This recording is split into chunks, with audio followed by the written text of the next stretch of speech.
Welcome to How to Make Films and Influence People. Hey everybody, and welcome to How to Make Films and Influence People with Peter and Andrew, where we talk about our own approach to screenwriting and filmmaking, discuss great works of cinema, and blasphemously imagine how they could be remade.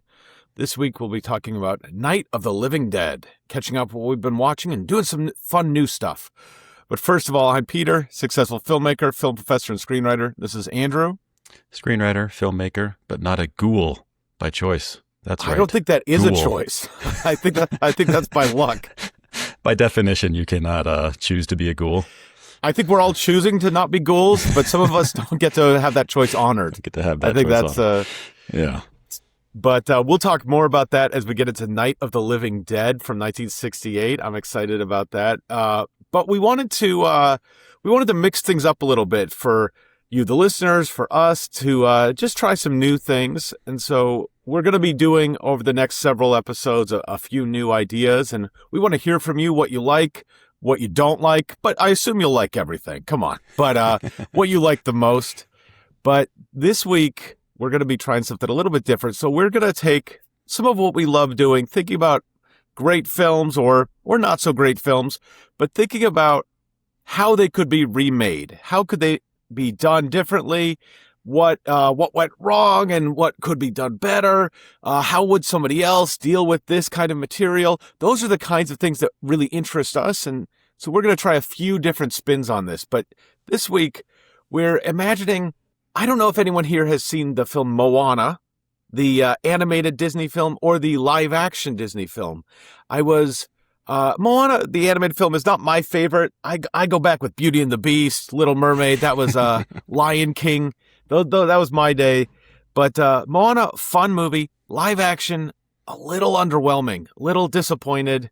Not quite seeing the vision there. But we were thinking, what if instead of doing the live-action remake the way they did it, they had handed the reins off to a different director and said, you know what, take this story and just run with it. You do your vision and make this your own.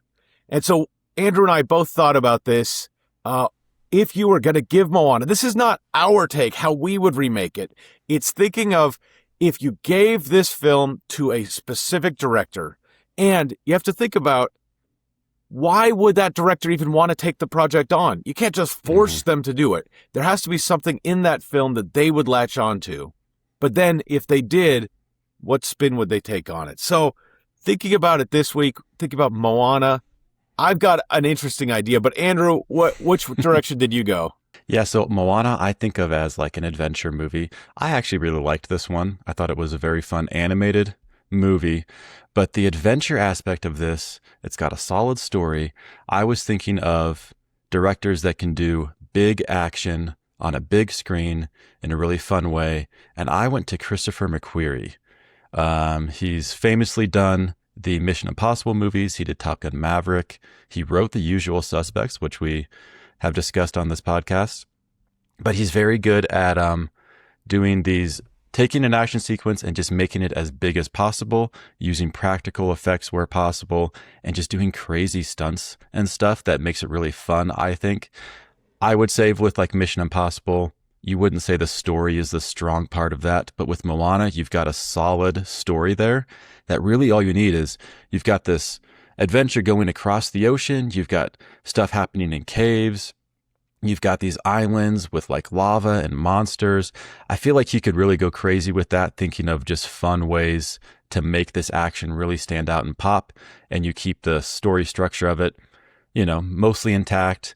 I do think there's potential, because it's Christopher McQuarrie, that maybe Tom Cruise comes on as a producer or something, designs a few set pieces. Or as Moana. Or maybe as Moana. I mean, and who would say no to that? I think that would just be blockbuster right there if like Tom Cruise is in any way involved in this. So I know McQuarrie's got a lot going on. I think if you just, you're like, I have 25 million cash I can put in your account tonight if you take this movie on, maybe that's enough. I don't know. I think it's worth a shot. I think it could be a fun movie if he was involved.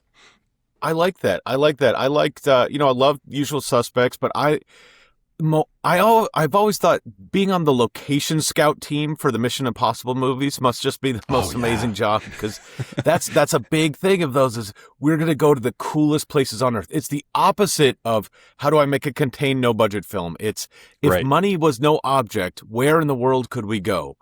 And I think that would be really fun with Moana. I think he could get really into that and the action. And he's not too edgy. Like it's right. It's a fun action. Friendly. Yeah.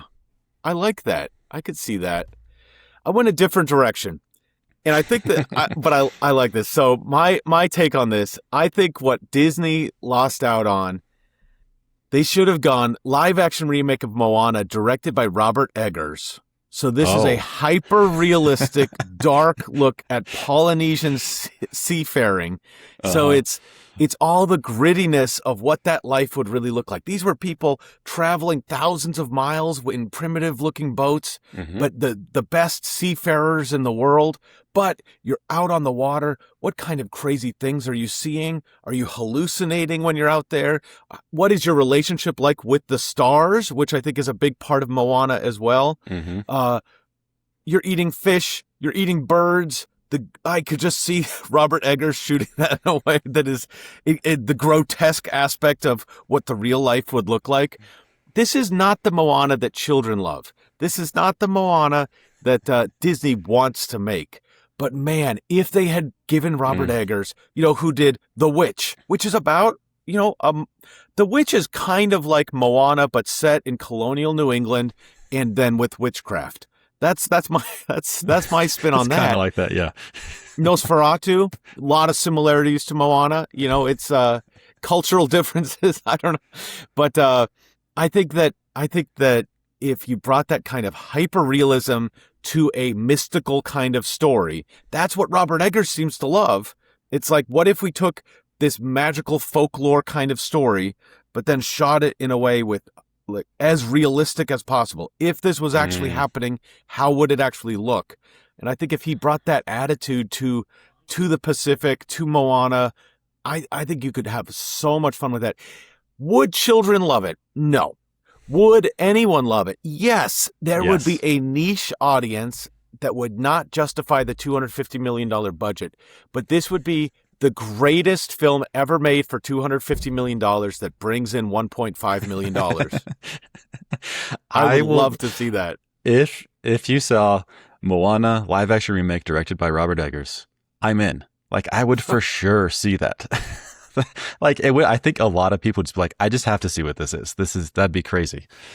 I don't know. That's a good pitch. I guess the question would be, do you trick families into still coming and have them be super upset? What does the trailer look like? Or do you make it very clear this is not the Moana you're thinking of?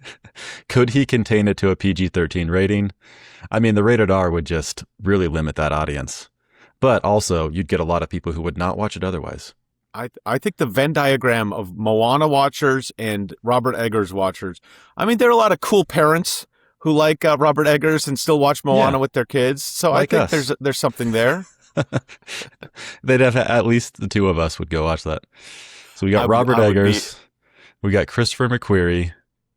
I guess, what does the audience think?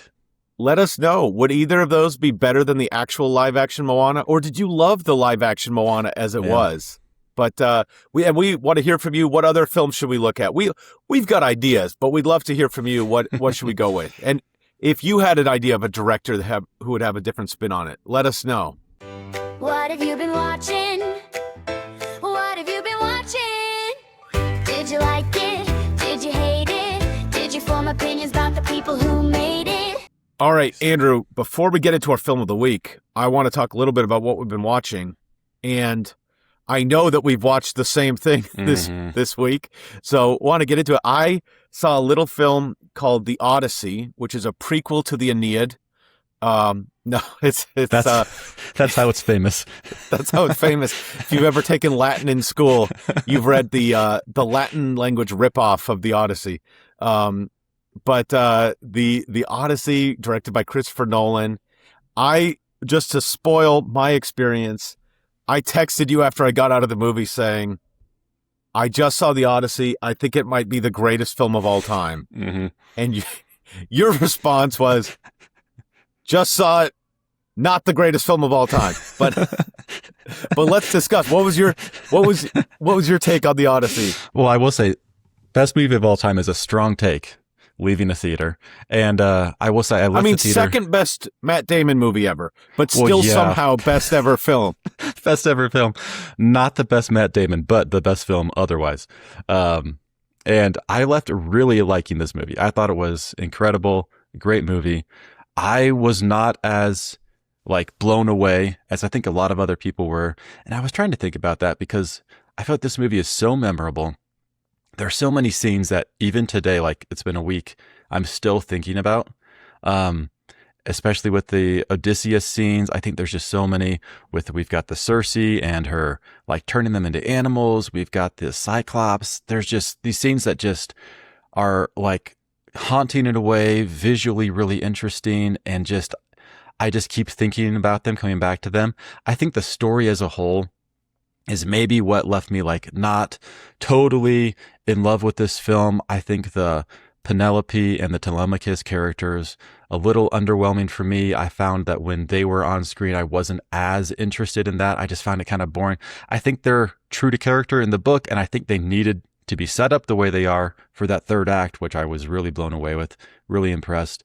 But that was my one critique, and that's kind of nitpicky, but overall, just really loved it. I have some thoughts because I saw the film again last night. So I've now devoted I've only seen 6 it once. hours of my life to watching the Odyssey. But I went in with, man, and I liked it even better the second time. I mean, I was blown away the first time. And I would say, is it the greatest film of all time? It's just too early to say. It's recency bias. But if you walk away from a film wondering if it might be the greatest film of all time, that's high praise. That's even just having that question is high praise for a film. But I think it's a, whatever it is, 3,000-year-old poem, and it's about just this. It's been in our culture forever. I studied it in school. Even if you didn't explicitly study it in school, you probably have absorbed a lot of these stories. But Christopher Nolan still manages to have a twist ending that I don't think we saw coming. How do you have it's faithful to the story, and he still manages a twist ending that no one saw coming. That is, and when you watch it again, there's actually more setup for that in the beginning of the film than I even appreciated early on. And I think it's just such a good example of what I think is such a high form of storytelling, which is, you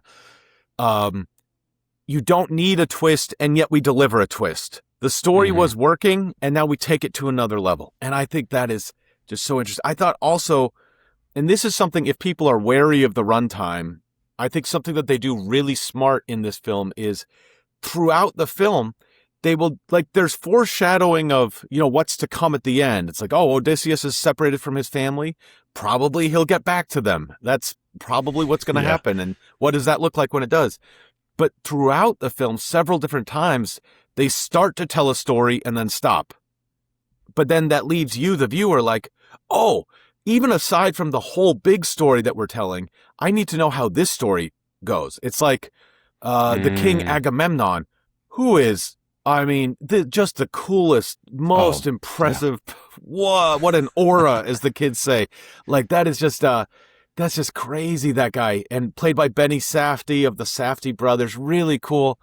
But they set up, okay, something happened to Agamemnon, but what is it? Nope, we're not going to tell you now. And so that just keeps you watching, and it pays off.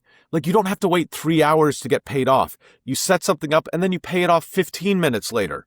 And so throughout the film, there's several different things like that where it sets it up and then it pays it off a little bit later. So it's really keeping your attention the whole time. It does have a nice sense of pace. Did you feel like it dragged on? Did you feel like it was too long? No, I did feel like, it has a nice sense of pace to it. There were different scenes that were less interesting. I think anything with Odysseus just could not have enough of that. That was just so fascinating with that guy. I don't think pacing was the issue. And by the time it's done, you're like, I could have gone longer. I think people maybe could say that the last act there was a little long, but man, did it deliver. It just, it just wrapped everything up in such a satisfying way. I don't know did how think they the did that. last battle was a little long, and Yeah. and it's supposed to be this big battle, but it does go on a little long. But that would be my one critique on pacing. But man, the guy who smashes up the floor, I just think that's such a cool, so interesting. Yeah. it's a cool He part just of thinks it. of really cool ways to film something. Like he's got so much experience that he's like, okay, we're not going to just do this the traditional way. There's going to be some extra level to this going on. That last fight scene where it's like, I don't know that I would have thought of like having the guy go upstairs, throw stuff down through the hole into the bottom level there. Like that's Like he's really locked interesting. into a storage room. He Yeah. can't get out, so he destroys the floor so Yeah. he can throw stuff down. And then that adds this extra level of like, we don't know what weapon's falling next. We don't know how Odysseus is going to handle this. Is the Tom Holland character actually going to step up and do something? And that third act, I think, may be a little long in parts, but I think it was so rewarding how it ended. He's so good at those endings. Christopher Nolan man. is. I also just knows how to loved end we're talking about the third act, but this isn't, first of all, it's a 3,000-year-old poem. And second of Yeah. all, the twist per se is not what we're talking about here. Right. But the Robert Pattinson character, I just love Oh. that even in the end, like I think that there's a mistake that a lot of films make, which is you have this kind of like sniveling kind of, or either like a bad guy who's like kind of deceptive and sniveling and like sneaky, or whatever, or like he's really smart, like Hans Gruber kind of like really smart. But then in the final act, we have to have them still be super tough. Like we need to have Right. the one-on-one battle between them and the good guy. And not against Die Hard. I think it works there and it's fine. But like, I think sometimes that happens where like we've established that this bad guy is not super tough. He's just evil. And yet somehow he's having this big battle with our star. Robert Pattinson, again and again, it's like, hey, you grab that weapon, grab that shield, go. And he doesn't even get involved in this big fight. He's just still hiding and sniveling behind like other people. And I thought He's that sniveling. was so cool. Yeah, But- that is the character you just hate. Watching that movie, you're just like, oh, I don't like him. Which I think he did a good job because that's what he was supposed to give off. Yeah. But you're like, I do not like that guy. He is the worst. And I think Christopher Nolan, I mean, he is both, he does this big epic film, but he's also the guy who did Batman. And I think you see that like when the way that, the guy from Good Will Hunting, Matt Damon, that's who I think of him as, but he's in that, he's framed in this door frame looking up at Ithaca, and his servant says, is he coming to bring vengeance? And he stops and turns in the doorway, coming to bring it all. And it's just like, it's a Batman shot. Yep. It is and it is like, Superhero shot. Mhm. it's a superhero shot. And it's like both you are getting the ancient Greek epic, all of the themes in this film, and you're also delivering on like a teenage boy, like, how cool is that kind of moment. And I just think I think that's great filmmaking. Oh, yeah. And one thing I would say that I appreciated more the second time, because I know that you had reservations about Penelope and Telemachus. I think that this is the Anne Hathaway and Tom Holland characters. I think that this is actually a really important part of the movie. I think the movie's exploring so many things, but I think it's again and again we see that Telemachus, played by Tom Holland, is ineffectual and weak and not, he cannot fight well. He's not that smart. And I think that's dangerous for a film, because to have a major character be not very good at stuff Right. is kind of tough, because we want our characters to be good. But I do think it's very important that he not be very good at stuff, and that it's not that, I mean, he finally wins one battle maybe, Right. but most of the time, he's just hopeless. And I think that's important, because the message, like, the movie is not setting him up to be this strong, powerful heir. And if he's going to become king, it's important that we don't think of that as, yes, he's finally come into his own, because that's not the message the movie's trying to send. Like, it's trying to have him be like yeah, it's nice that it stays in the family, but you are weak and ineffectual, and this is not going to be great. And I think that is intentional. But I also think there's this really interesting, it's a movie dominated by men, but there's some really interesting female roles in it. Cersei, Helen, Clytemnestra. But the Penelope character, there's a scene where she says, we've been, Ithaca's been without a king for 20 years. And she's like, I've been here for 20 years. Yeah. And just because, like, the bristles on your chin, like talking to her son, like, you can sit on the throne and I can't. And I think that there's a really interesting dynamic to that in a patriarchal society where you have this woman who, like, this complicated relationship with her son, who, on the one hand, she loves him as his mother. On the other hand, like, she sees how weak he is and how he cannot be king. And, like, he's not going to be a powerful king.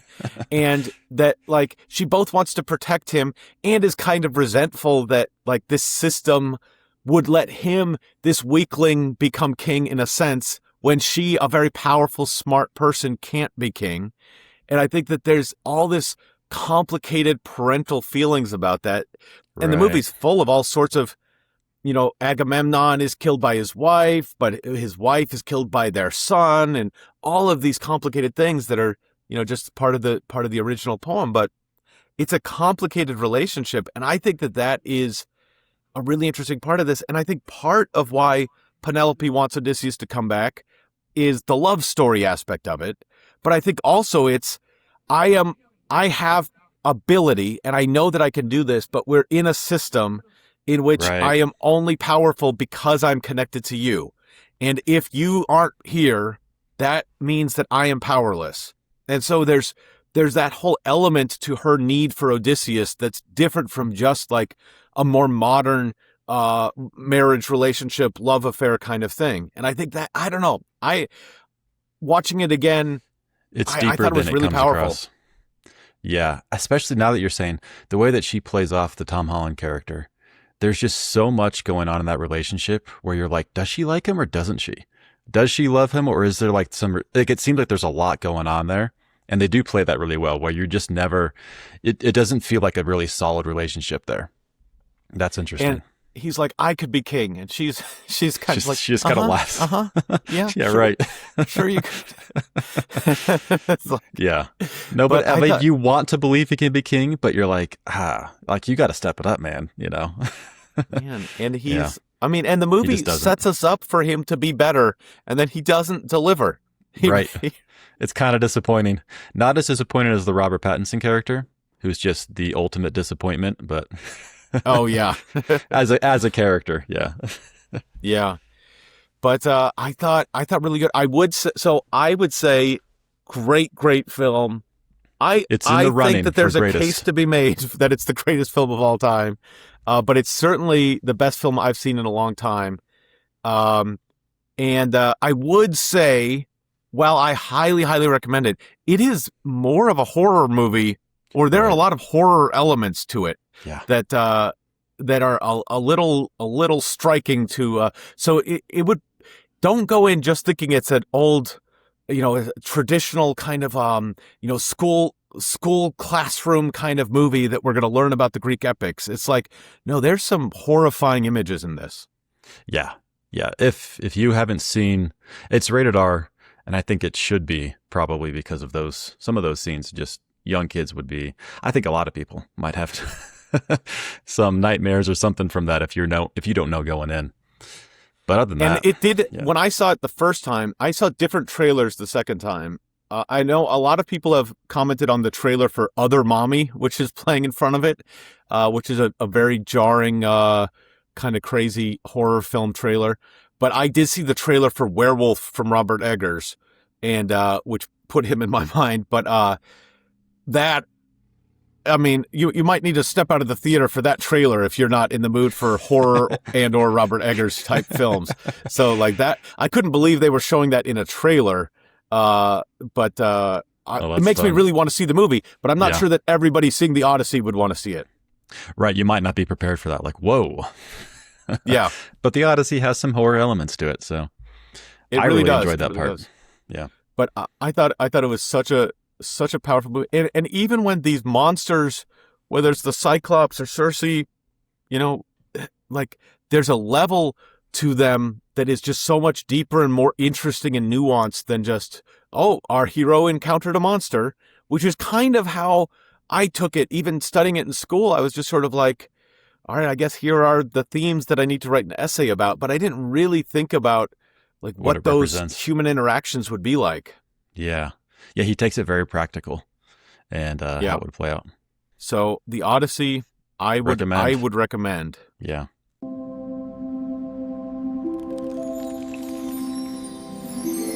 Duncan and Bliss.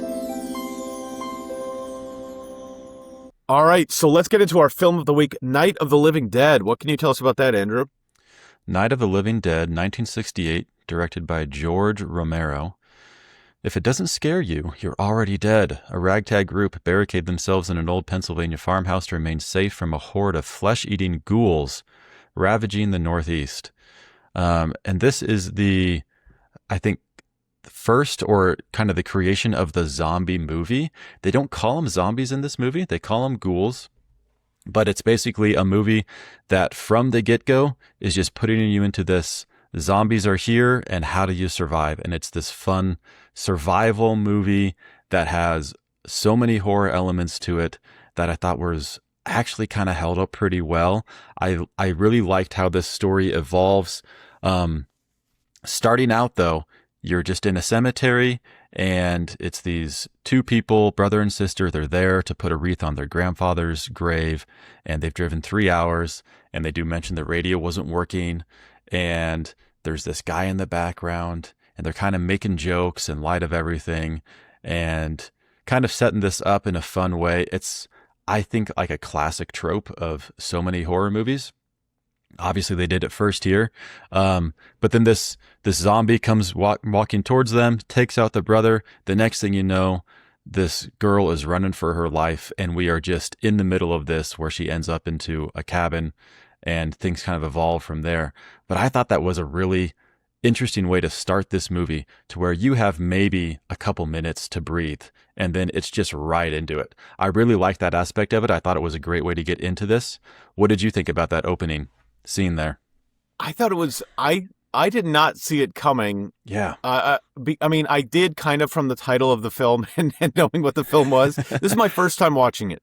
But the way that the scene was set up, it's so casual. Like they're in this cemetery and he's like, oh, look at that guy. He's going to come get you. He's going to come get you. And I guess I assumed it's going to be a fake out. And then later they're going to encounter the bad guys. And it's like, nope, that guy is a ghoul, a zombie, and he's coming for you. And he kills the brother and he's coming for the sister. And it's like, that's like right from they don't waste any time getting into it. I thought that was really interesting. Yeah, I think that worked really well. Because you do expect a fake out. I think for this movie too, like there's so many things that you expect to happen, and a lot of it does happen how you expect it would, because you feel like so many horror movies or movies like this have just stolen the premise, like the way that they set these things up. There's the whole radio thing, like we got to get on the radio, see what's going on, and like I feel like I've seen that before. I've seen people mock that.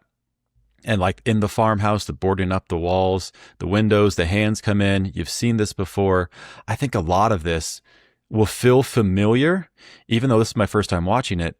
It also has this kind of, it does feel a little dated, but I don't think that actually hurt the film for my viewing, even though it does feel a little old. Do you think that affected anything for you? I feel like I thought the production values were actually quite good. So that's on one level. You know, it's 1968 in black and white. So it kind of, I feel like 1968 can look a couple different ways depending on how it's shot, but it feels like an older film. And that is like 60 years ago now. So that is a long time ago. But I feel like it's kind of the original of a very common trope of movies. Like it's a very common form like of movies that this is sort of doing that for the first time. And I don't maybe people correct me, please, if this is not really the first time. Obviously, horror movies had existed, but this idea of we're running from these creatures of some kind, and we have to take refuge in this sort of house in the woods kind of thing, and then we're going to have to sort of fight our way out at some point. That is such a common design for films ever since, and I think this kind of originated that. And I haven't seen another film that I've clearly seen as the originator of that form of film. I do think, though, it a little bit, it falls prey then to, we've now seen 60 years of other films knocking that off. And so it's kind of like, it's almost strange to watch, because I feel like so many films are like, we're going to take that as the premise and then we're going to reimagine something, or it's this, but then we know we have to twist on it. And this is like, nope, they're in the house. The ghouls are coming, and then they got to try and get their way out at some point. Like, it's so original that it doesn't reimagine anything. It doesn't have twists on that. It's just sort of like, it's just that basic fundamental story. And I think there's something really interesting about watching that, but it's a little bit of a different experience having seen so many other films that play with that same idea. Right. Yeah. Because you just have seen this and you're like, I know this is good. Like, and it does come across as good, but it seems like every zombie movie is just a reimagining of this in some way. And this is kind of the straightforward approach, which I do think there were still a lot of elements of this that were kind of surprising to me, and that I actually really liked story-wise, like structurally, how this all played out. One of those being how the people just kind of start dropping. Like, one by one, this whole group that is inside the house, there's a lot of these elements of who's in charge. I thought that was really interesting, the power dynamics there. But then just one person dies, two people die, here's another accident, here's another accident. And I thought the way they ended this film was so good that I kind of like, I couldn't believe that that's how they would actually end this, because you have the one main character who kind of lives through the night and everybody else is gone. And you have this government group that's coming to save the day in a way as they walk through the fields just killing zombies. And they get to the house.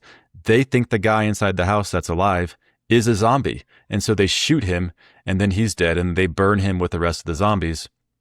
And that's the end of the movie. You just kind of go on from there. And I was like, oh, for a horror movie though, like, that's such a good way to end this film. Instead of like having some redemption or some kind of like a happy ending, like, you don't feel good. There is no resolution to any of this. It just kind of ends, and you're kind of like, whoa, what are they saying here? Like, what is this? I thought that really stood out to me. I thought that was a really interesting, and there were a couple things like off of that I think are interesting to talk about. I thought that was a really interesting twist that I feel like so often it's, you have one or two characters survive, and they kind of like take a breath at the end.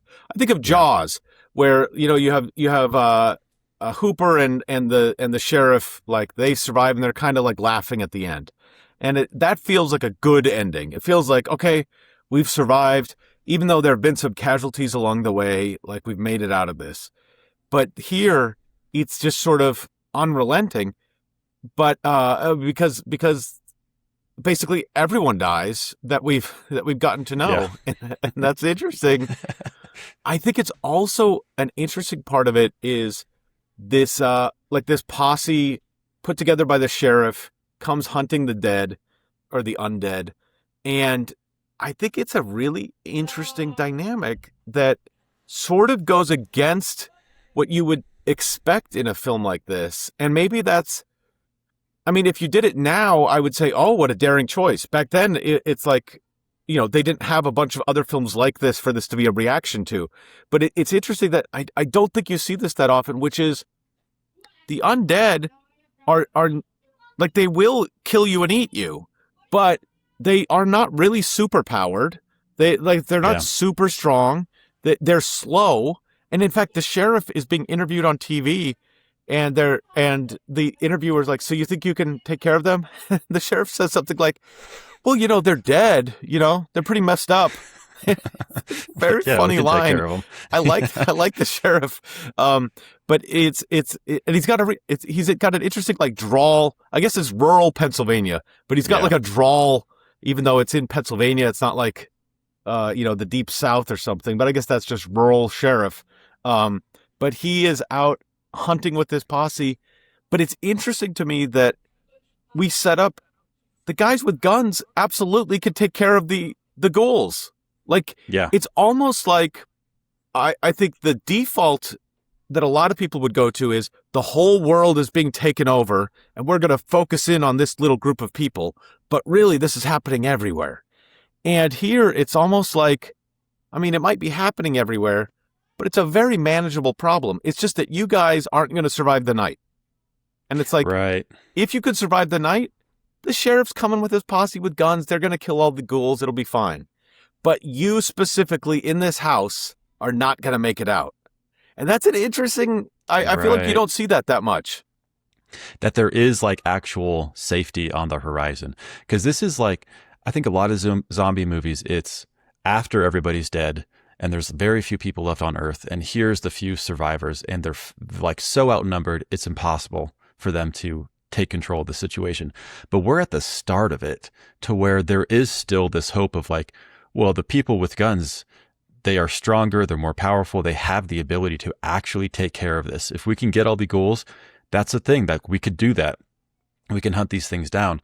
And so that sense of like the problem that our characters are facing is not the same problem the world is facing. Their problem is very personal. There's these interpersonal dynamics. There's these conflicts between the two guys who kind of like, who's in charge here? Just how are we going to go about this? Like the aspects of surviving the night. But everybody's like, believes that there is help on the horizon. Like help is coming and they listen to the radio. There's like they spend a lot of time creating these radio announcements of explaining what's going on. They finally get on the TV and they see somebody talk about it and they see like the sheriff like, so they know. And that's like a really fun dynamic for these characters to experience. And I guess as an audience of like, okay, are they going to survive? Because there's a real chance, like there's real hope there on the future. It's not just bleak until the end. And you're like, oh, even when they have the hope, like it still didn't work out for them. That's kind of rough.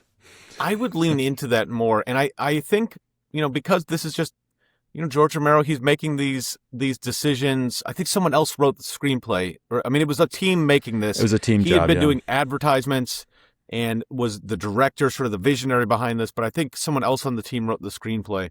But I think that idea of, they're doing this for the first time, this idea, they're not reacting to something in the same way. They're not reacting to this well-worn trope at that point. I do think that the idea, if you were to make this now, and it has been remade in sequels, and so it's a little bit of a different kind of film for us to talk about in terms of remaking because there have been a lot of takes on this. But I do think that the idea of there is safety, like there absolutely is safety, but you might not be able to get to it. I think that is a different dynamic than most films like this go to. And I think, I don't know. I think in some ways it's easier to say the stakes are high if there's no hope or if there's only one little glimmer of hope, but things seem so desperate. But if the idea is like, all you need to do is survive the night, and then things will probably be fine. I think there's a really interesting that you could do more with that of like maybe more debate about what they need to do. Really the guy who's saying we should just stay underground, that would have been the better approach. He was right. Like it would have been. if they just like battened down the hatches and gone to sleep, they would have been much better off. And he was kind of like the bad guy in the film, or projected that way. He kind of has an attitude and he thinks he's better than everybody. And so you kind of don't like him. You don't want to agree with him. And you're like, well, yeah, they have an idea too. Like if they got in and they broke through, you'd have no way to escape. It ends up not mattering in the end. But as they introduce those characters, that's like that interesting dynamic of whose idea do we follow and whose side are you going to be on? That was a fun part of this. I feel like in a modern movie, they would want to have a lot more backstory for all the characters. Yeah. I feel like that would be common. Do you feel like that is misguided, and this is a purer, let's focus on what's really important here? Or did you feel like you were missing some connection to the characters that backstory would have given? That's a good question. I don't think I missed anything with these characters' backstories. I thought the premise was the interesting part, and these characters is just kind of thrown in. You get enough, but you don't really know who these characters are. You don't know too much of their lives. I guess maybe the downside of that is you don't feel as emotional when they die because they're all going to die. But I do think the premise of this story and how it's playing out, that's the star of the movie, and the zombies are way more interesting. Like, how are these people moving? How is this working? And like, how is the country handling this? I didn't even notice that the characters weren't that well developed. Yeah. I mean, and I think that there's something to, like, here, the novelty and the thing that keeps your interest is the situation itself. This is a crazy situation, and we don't want to bog that down. I think a lot of times, if you were making this now, you would say, well, Night of the Living Dead already exists, so we're going to take that kind of situation, but we're then going to have it explore, the difficulties of a marital relationship on the rocks. But how would it be to have this marriage on the rocks while you're running from zombies? Or, and I think there are a lot of great films that explore that. I think Shaun of the Dead was a fun one. I love Shaun of the Dead. And I think, it's taking a comedic approach. It's an English approach. It's this sort of like working class English approach. But it's a lot about friendship, I think, and a lot about like it's also a social commentary on, how so many modern people live their life like zombies anyway.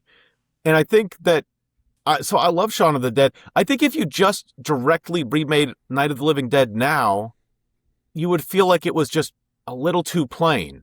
Like, I think it's a different experience to watch what is actually the original versus would you want to see this if it came out in theaters right now? Right. If this was just a shot for shot remake, modern take on it, like, I don't know that I'd be interested in seeing that. Whereas if this was a film that was like in a local theater today and you went with a group for like Halloween, I think that'd be a super fun experience. Like with a whole group of people to do that, be really fun. Yeah. But for the time, I guess it just sets up a genre, and we just know too much about the genre now for this to be all that surprising. But that shouldn't take away from how great the film is. And I think it still really holds up. I really enjoyed watching it, even though you kind of know some of the tropes are coming. I thought most of the production values, I thought it was done, and I want to talk more about this as an independent film because I think that's an interesting direction to go. But I thought it looked good. Like, it looked like they kept it very contained. They didn't have that much going on, and but what they had, there's a fist fight indoors that looked a little staged to me, right? And that looked a little like, we're pulling our punches and we're not really going too hard. But like when the actual ghouls are attacking, it's like, I mean, that looked like what I expect to see in a movie. I thought they're throwing the butane Molotov bombs or whatever, the Molotov cocktails down. And it's, I don't know how they did that safely, or they didn't. I guess it was the 60s. They're just throwing fire. You're going to light the house on fire. You're like, wow. But I guess they shot this in a condemned house. And they just got access to this like cheap, it was like set for demolition, and they shot in this house in Pennsylvania. And I guess they were based in Pittsburgh and came out to rural Pennsylvania to shoot this. And the budget, it was $114,000 in 1968, which is about $1 million today. So it's a small budget. Well, and that's the thing. I was looking into this because I was thinking, this is a funny thing about independent filmmaking, because $114,000, even in nominal dollars, is high. Like, I think you could make this movie for a lot less today, even in nominal dollars, as opposed to the $1 million that actually is with inflation. But you have to remember that, like, shooting on actual film, you can't do that cheaply. You have to pay for the cameras. You have to pay for the film. You have to pay for the processing of the film. The editing of the film costs money. All of those things that are now just you with your iPhone cost so much money back then. So you just couldn't do things for the $0 that you can now. Yeah, and it does feel in a lot of ways like an independent film. You get the sense that maybe there's just a lot of friends that volunteered for this. I could see that happening. And it was like the way that they're writing the story and shooting it, they knew they had a limited budget. And I think the fact that it's basically contained inside this one house for almost the entire movie is a really smart way to do that and to add to the stakes to where you don't really need to expand on the world too much. You don't need to go anywhere. But just keeping them inside the house was really intense, and it kind of shortened the runtime a little bit to where you can tell this whole story very quickly. I didn't feel like it was too long of a movie for me, and keep it such a low budget for what they did. Yeah, I think that, and we talk about this as like a smart approach to really low budget filmmaking, but I think they kept it very contained. You have just a few locations, and so much of it shot in the interior of the house where you have control over light and control over the space. And so I think that was a really smart decision. But then within that space, you could still make it feel real. And I think that one of the big things that you run into trouble with independent film is or student films or things, is when you try to have a space be something else. If you're going to say this living room is a spaceship, that's going to be tricky. It's going to be weird, or it's going to look fake. But if you say this living room is a living room, and that's where the story's taking place, then great, you've got it. Yeah. Like, you didn't need to spend extra money on that.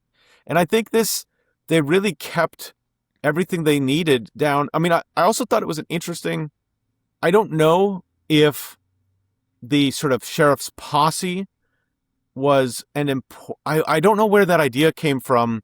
It's kind of an interesting idea of this posse going out there, just sort of like drawing on Westerns, drawing on like the idea of within this world, the people are coming together. It's also interesting. I wondered about this because I'd read what the plot was first. So Ben, the character who's black, is shot by the posse at the end. And I wondered if there was a real significance to that. Yeah.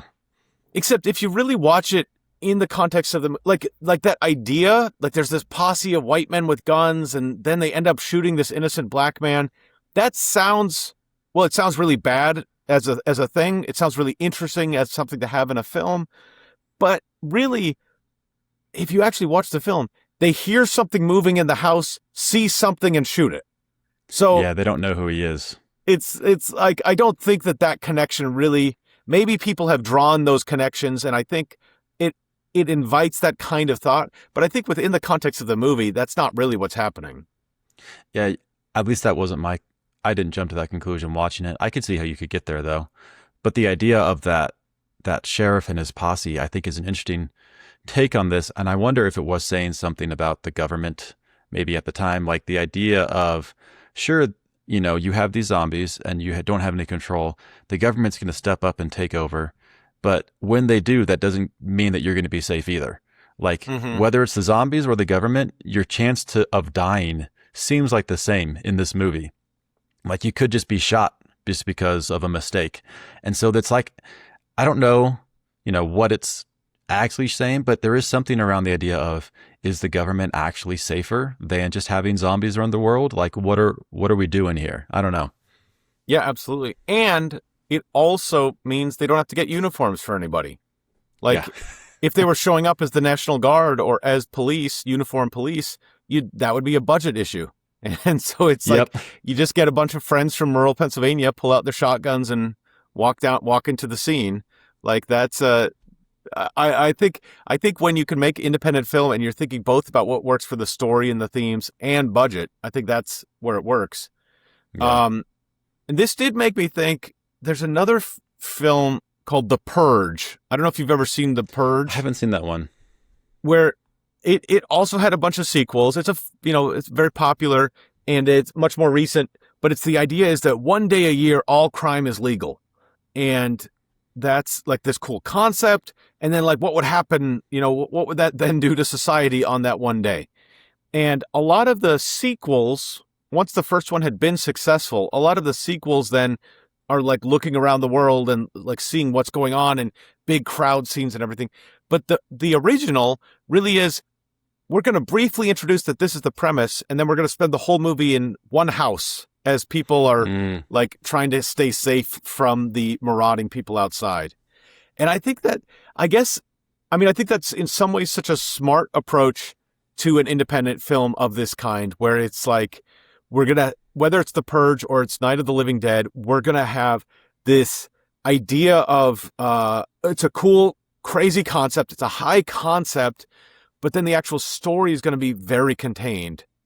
And I guess the question, like, it makes sense on a budget level. Do you feel like you're being cheated as an audience member? Like, I came to see mayhem, and I'm seeing 45 minutes of people arguing in a house and then a little mayhem at the end. Right. Yeah. I don't think I felt that way, because I do think that the premise is high concept. It's such a good premise that you can have this just take place in something so contained that the premise itself just carries so much weight. And then within that, you never, like, you expect at some point they're going to try to get out, and they do. And you expect at some point day's going to come, and it does. But like, you don't want to skip over what happens in between. And the way that they did that with these characters, the fighting, and just, it seems like they really had a sense of just how to get the most out of every room or situation. Because there's a lot of these scenes, like when she first gets in there, it's she's scared of the animal heads on the wall. It's we see a dead body we didn't know was there. There's blood dripping down. Like, it's all these little scenes that just add up to create this general sense. And so I think they really did a good job of just getting the most that they could out of this house, to where you never felt like, I get it, I've had enough of this location, let's move on to the next one. I didn't feel that way with the house location. I think that worked. I mean, I think if you can have it feel organic and have it feel like we are invested in what's going on inside the house, then that's the way to do it. And I think that works really well. Another film that I thought of that I think has a different approach is Sinners, which is a similar idea of, we're in this house, but it's a barn. It's kind of like we're putting on a whole party and concert kind of thing. And then the zombies come. But there, it wasn't, like, it is contained, but it didn't seem like a super low budget film. I mean, and maybe that was a budget consideration, and it made some things cheaper for them than shooting in a bunch of different places. But it didn't seem like we need to shoot in one barn because of budget reasons. It seemed like this is the way to tell this kind of story. And that's a good point too, because they had the budget and still keeping it inside a barn. Sometimes the best story is one location. And if you can find the story that is one location and then have this great premise around it, and you don't need a huge budget, then you don't miss it when you're watching it. And I don't think it's missed in this one. I think a modern take, you could definitely do some stuff, and we'll get to that. But yeah, I don't think it hurts this film in any way, having the lower budget.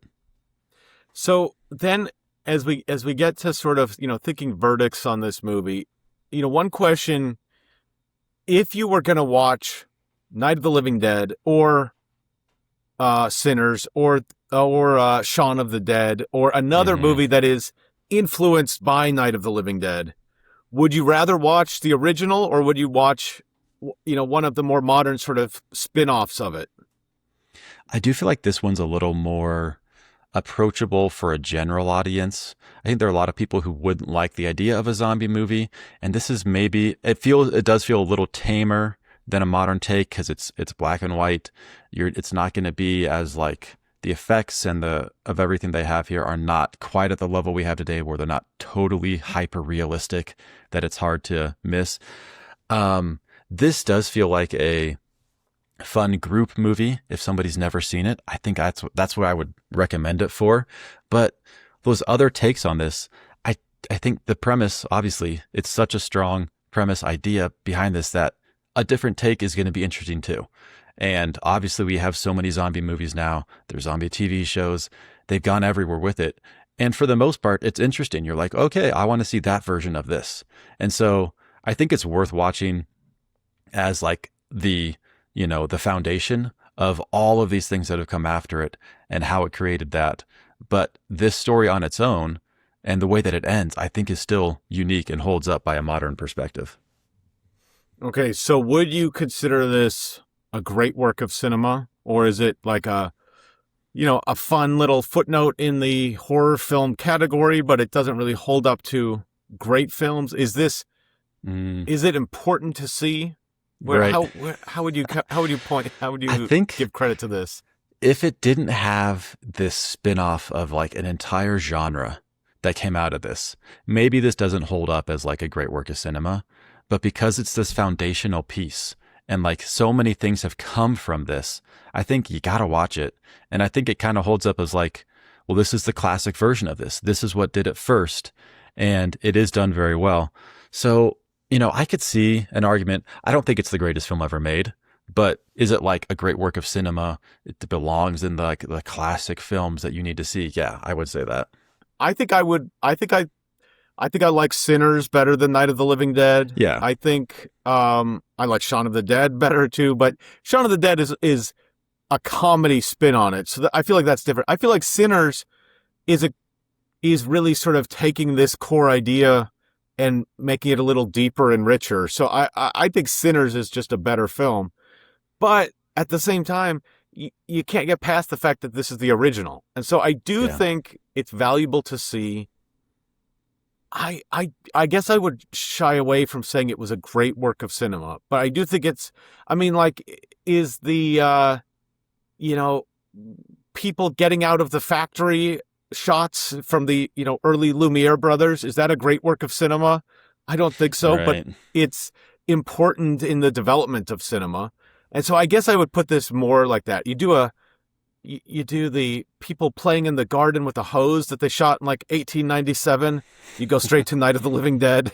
And it's like, this might not be the greatest film of all time, but it is important in how film has developed. And I think there is also a value of if you're always just doing a copy of a copy of a copy, there's a value in going back to the original and seeing what, you're doing a copy of a ripoff of this movie, but why don't you go back and at least check in with what the original was?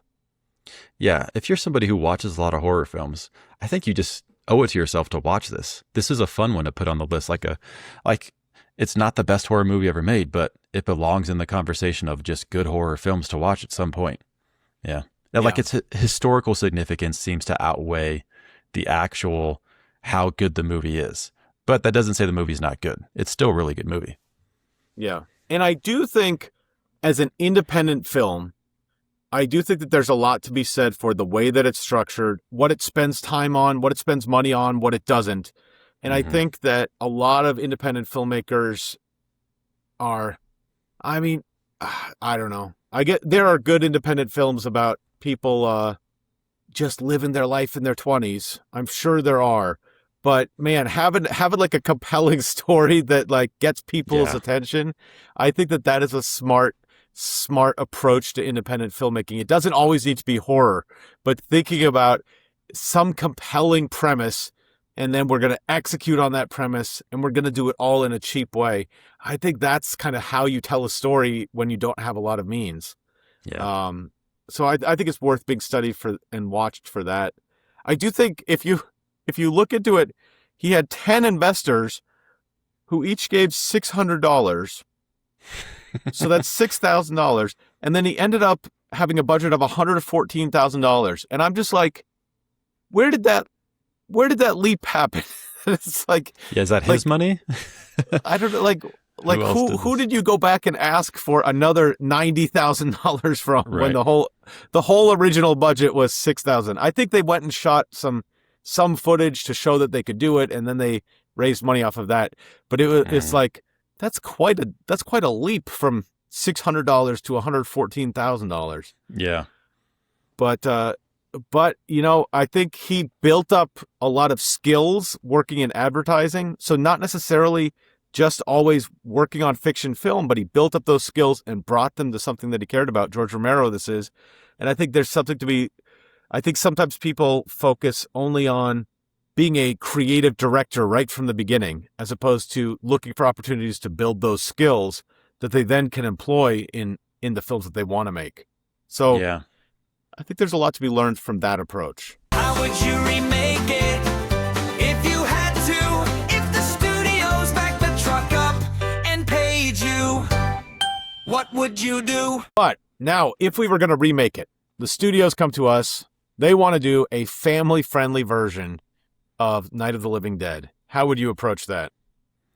Yeah, this is a tough one. I know Disney Channel has like a zombies movie my kids kind of like, but it's like zombies that are part of society and they sing songs and they dance and they're not trying to kill people.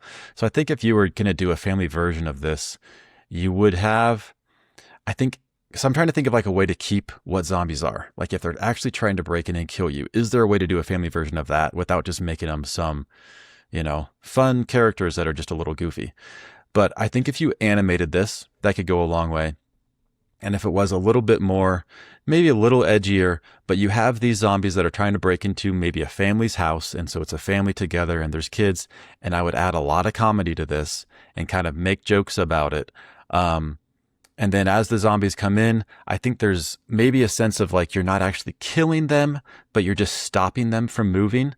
And so I think part of this movie would have to be there is a way to bring everybody back to life and restore the normal order on Earth. And somehow the kids are able to either talk to one of the zombies or notice something about how they're moving or find some cure that they're then able to deploy and save the day, to where at the end of the day, all those zombie people that they knew come back to life and they kind of laugh it off. I think you could have like they are attacking you still and have a similar story where it takes place in a house, but it would be very different. I don't think it'd be as horror-ish. But that would be my take for this. I think it's a tough one. It's a really tough one for a family-friendly because it's like, how do you have zombies at all if they're...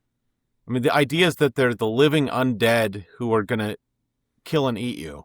That's a tough one to do for children. But I guess my take was, like, if you have a house...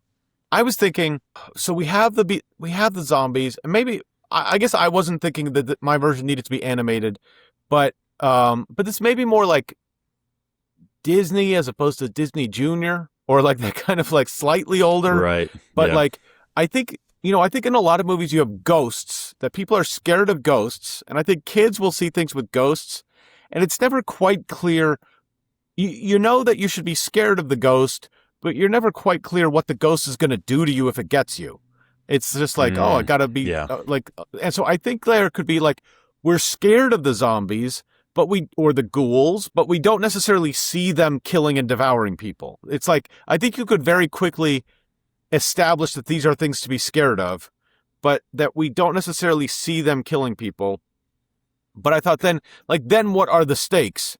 And I thought, what if you had like a study group? Like, we've got our AP test tomorrow and it's teenagers, but it's teenagers, but like the film is designed for like 10-year-olds, but it's, 16-year-old characters.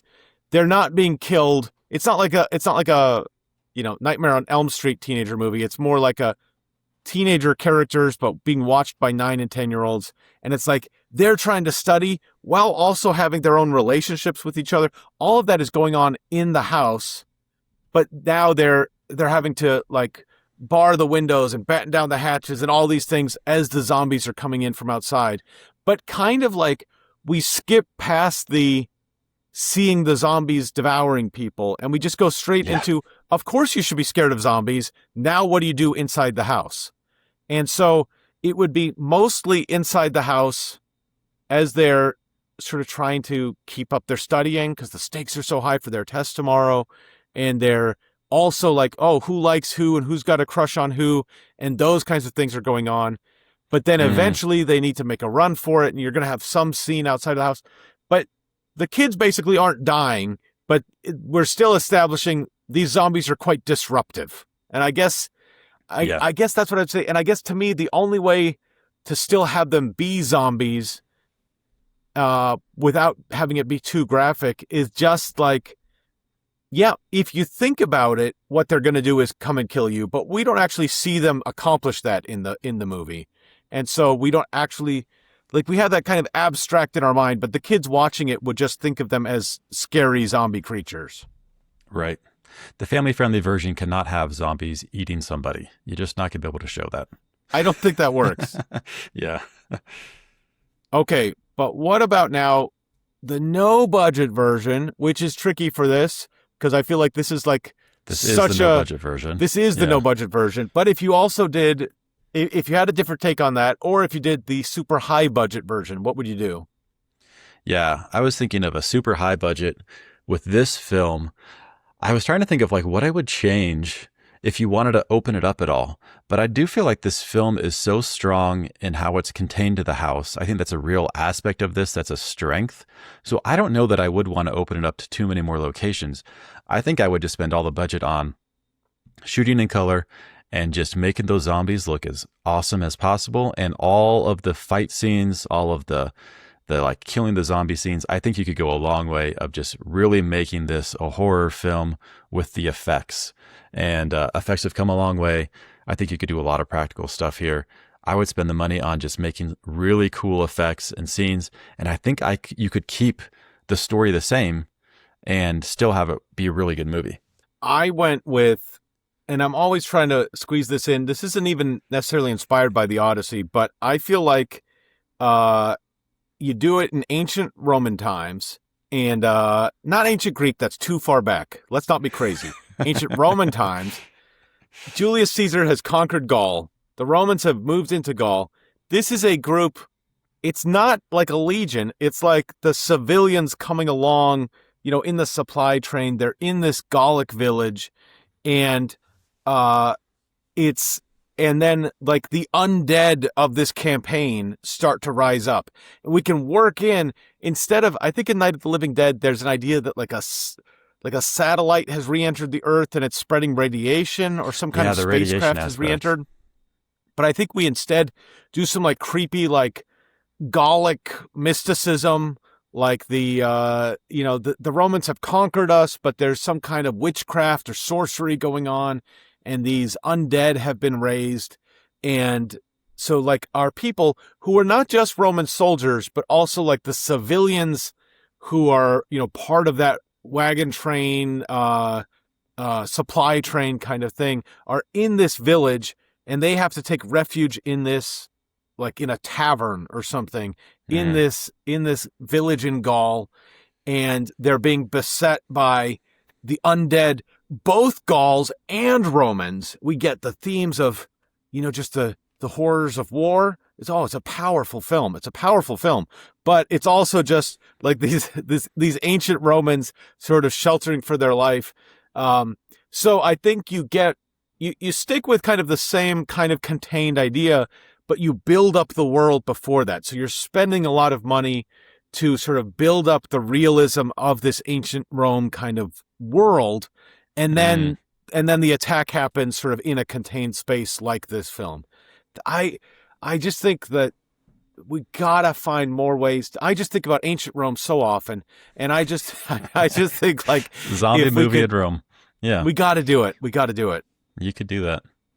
Okay, so what about the TV series? Either an AMC ongoing series called The Walking Dead, or some other kind of take on this. What would you do?